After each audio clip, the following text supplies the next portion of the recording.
Member for Nelson Creston. Thank you very much, Madam Speaker. I move that the bill entitled the Poverty Reduction and Economic Inclusion Act, of which has been given notice in my name on the order paper, be introduced and read a first time now. Honourable members, you've heard the question. All those in favour? Aye. Opposed? Motion is carried. Member, please proceed. Poverty lives in British Columbia. It is not something that only happens elsewhere in Africa, Asia, or Latin America. It is an issue here in our communities, among people we know.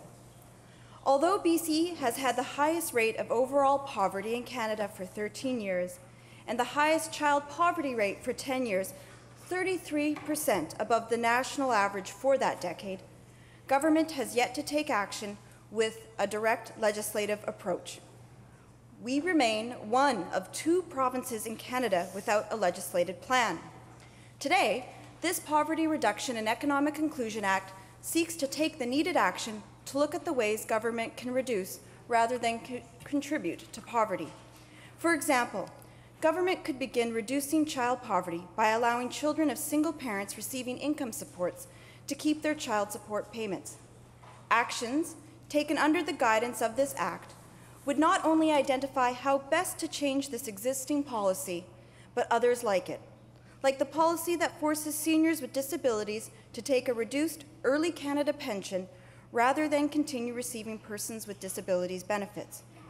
When such policies are identified and changed, we reduce the poverty of real people, of our province as a whole, and provide for greater economic inclusion for all people calling BC home. An advisory committee composed of people from all walks of life, like First Nations representatives, business, academia, labour, nonprofits, and those experiencing poverty themselves, will work with government on making BC's economy more inclusive. Because by working together, we can reduce poverty and eventually make it history. I move that this bill be placed on the orders of the day for second reading at the next sitting of this House after today. Honourable members, you've heard the question. All those in favour? Aye. Opposed? Motion is carried.